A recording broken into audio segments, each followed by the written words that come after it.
Okay, I did a video earlier today um on my issues with this. So then I decided to read this series, Caught Dead-Handed, Carol J. Pei. And apparently I was good. This is the D. Louise book series. I'm Christina Carey, S-T-I-N-A. This is where we read books, talk about books, no special effects, no theme music, no fancy stuff going on here. And apparently I got this series confused with this one. So look for this later in the week. So I went a little nuts with the pieces. Oh, and this is the D. Louise book series, by the way. I'm Christina Carey, S-T-I-N-A. This is where we read books, talk about books, no special effects, no theme music, none of that fancy man stuff going on here. And my gal pal over here is in a mood. She's in a mood. She doesn't want me talking to you. She wants me paying attention to her. So, I usually complain about books being, going too slow. That's my norm. I usually complain about books going too slow with the meet and greets. You know, some of the Regencies, the characters will go out for a carriage ride in through the park, and they'll stop and talk to Miss So-and-so, and then they'll stop to talk to So-and-so, and they'll see So-and-so, and they get the meet and greet. And the slowest meet and greet I have ever read in my entire life was Charlene Harris's the first book in the Midnight series. The meet and greet to that took 12 something chapters, 13, 14 chapters. It took me over 6 months. That was one book that took me over 6 months to read because it was just, ugh. But once we got past the meet and greet, I was good. But the meet and greet took forever in that series. So anyways, in this one, it goes, I don't want to sound ungrateful here because I don't know if there was too much of a meet and greet. I don't even know if there was an actual meet and greet. The book was a jog. It was a steady jog, and everything just happened very steadily, like a conveyor belt. Stuff just kept going by at a quick pace. It wasn't a slow walk. It was a very quick pace. It was a very steady pace. And I don't know, I forget what chapter it was. I figured it out. Chapter, I don't know. I figured it out 28, 27 before the ending. But anyways, I'm getting ahead of myself. So, my first pet peeve, of course, is the name thing. So we have Mara Lee is her name, Mara Lee. And she goes by Lee, which is fine. But then her stage name is going to be Crystal Moon. So her aunt calls her Mara Lee. Some people call her Lee, and some people call her Crystal. So I'm a little with the name thing. There was one, Sherilyn Kenyon, the first in the Dead Man series. I was very tempted. I did not do it, but I was really tempted. Just for my own personal use, no one ever to see it. I was so tempted to write her book, or actually not write her book, but what I was tempted to do, since then I thought about the writer's cramp, or the typing cramp, or the carpal tunnel that would come from them. I was seriously considered going out and buying a second copy of the book. And going through and blackening out this one character's name and changing it to one name. I forget exactly what it was, but Some people called the guy Captain, and I'm just choosing a name out of the air. Some people called him John, and then he had a nickname he went by, and then other people called him by his surname. And I was just like, I really, really, really seriously considered going out and buying a second book just so I could pencil out the one name and write his name and then reread the book with the one name. Because when characters have more than one name, it's just. And some of the, it wasn't so bad with the Regencies, because some people would call the guy by the first name or his rank, but it's just too much.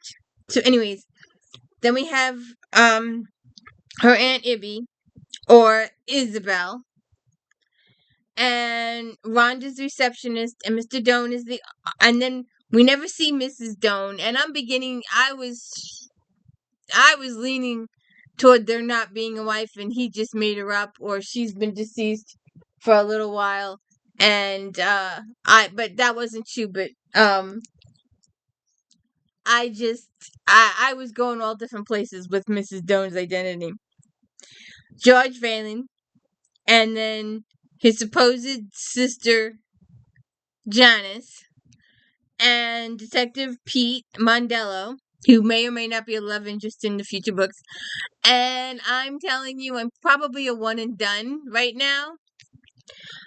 We have Phil Archer, the reporter, and we have Scotty, who's also a reporter, and we have Chief Whaley, and I got a kick out of the Whaley because my ancestors are Whaleys. And there's a big organization of the Whaleys in the 90s.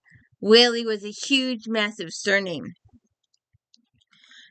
up in New England. And then we have Virgil Henry, and we have the what's the guy's name? He's not my original list of characters.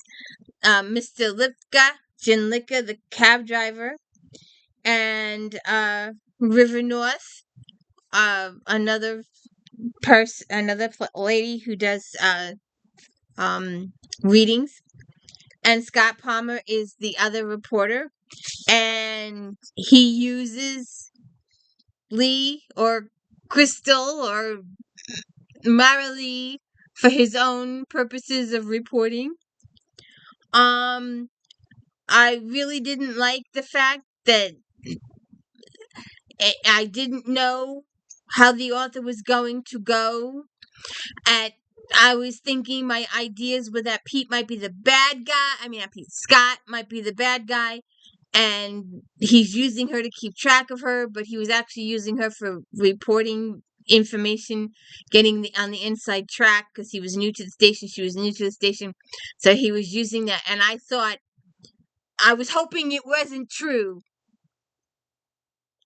that the author was going towards a relationship between Scott and Chris, and I was really happy that she did not do that. I was really happy that the relationship was leaning more towards Pete, but it did not happen till much later in the chapters. Pete was almost non-existent. I mean, he did make brief appearances here and there, but he was pretty much non-existent most of the book. And then I was a little annoyed with the cat.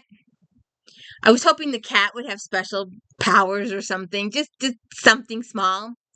And I was also, the cat's name was, originally supposed to be Orion. And she changed it to O''Ryan. So I didn't get that part.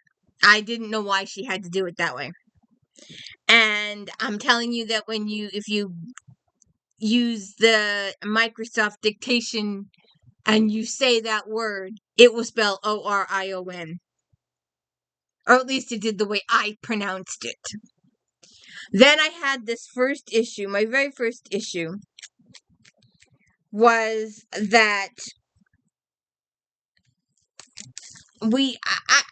I know I'm being picky, and I know it was a little, but it just hit me. and I couldn't, and I got out my sticky, and I put my sticky there because I wanted to point it out. It just ticked me off. They were just driving along, and we didn't get a sense of the community. We didn't get any description of the community, and that may have been excess. We didn't really need it. It may have been edited out. We didn't get why she went here or there, or why she was going there, what she was doing. We got, oh, that's the mall over there. Oh, I spotted this over there, or we're driving down to here. We got nothing of that. Zero of that. And what we got was, we approached the common where the strip tent had attracted a good size of people. And there was no previous mention of going to the common, or what the common was, or what the tent was all about, or there was just no extraneous information. And I'm looking back and forth, and I'm turning pages, and I'm looking all around, and I can't figure anything out. Oh, and don't ask Google either. Don't try to. I was so pissed off that the Google gave me incorrect information. Told me there was no Lee Barrett associated with the series. And I was trying to ask about one of the characters, one of the later characters, one of the last minute characters that comes in the book. And the Google denied all knowledge of that character. That character did not exist in the book. And I was trying to figure out because let me see what this one says. What this one was. Oh, there's a quick, before I get to there was just a quick little reference that I thought was really cute. Apparently, Marilee, aka Lee, aka Crystal, may or may not have some abilities that she doesn't know about. And there's this cute little, quote here at the end of the chapter.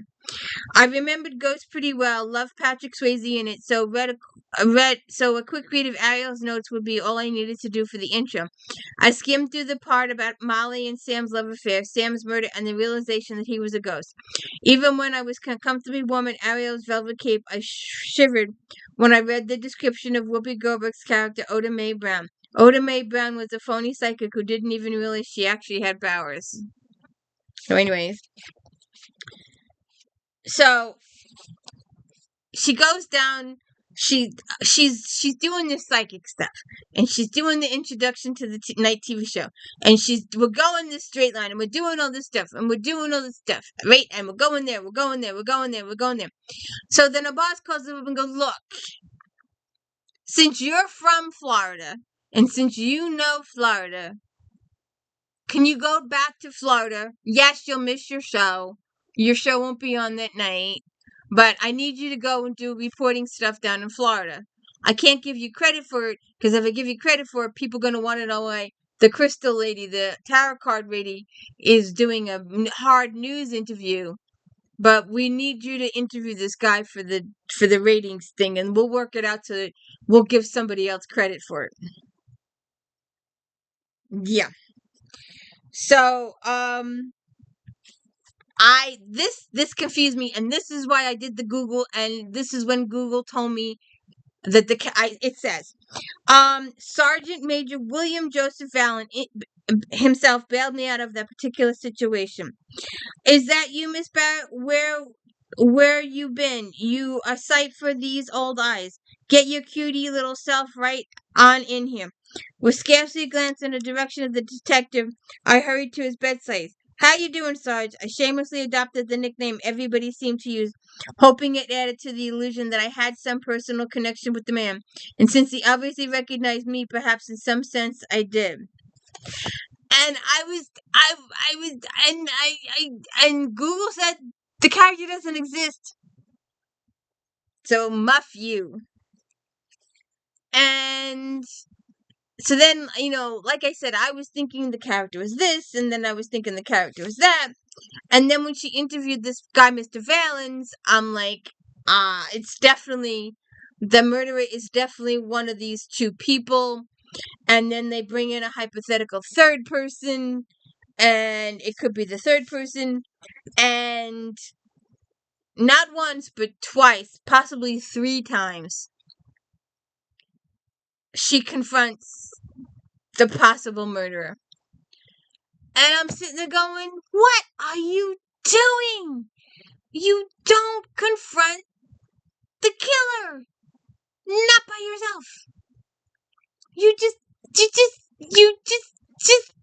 don't confront the killer by yourself. But she did it. And, she does get a little bit of last minute information from, her aunt's friend Nigel, who tells her about, she was asking about a trip, the 3 people.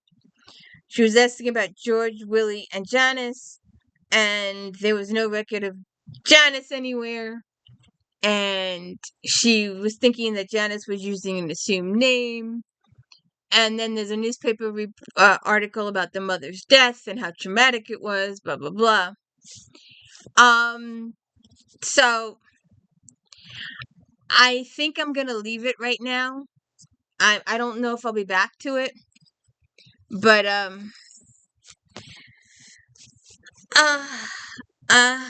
so while I'm looking for, a skeleton, I'm gonna go back to the library. I don't know why. I'm still having a hard time with the librarian, with a ballerina in West Virginia. I don't get it. I'm gonna give it one more try before I try another series. But, I want to see what this one's all about. So you'll see this one in a couple weeks. And you may see this one in the next couple days. We'll see how it goes. Hey, don't forget Star Trek recaps on Fridays, JD Rob on Saturdays, unboxing and or ARC of extravaganzas on Sunday. Trying to help out. My channel is this big. I don't know who the hell I think I am helping these other people out. Because maybe they'll watch the channel. Maybe it's a good way to get them to watch my channel. I don't know. Flashback Mondays, and of course my daily book reviews. Have a good one.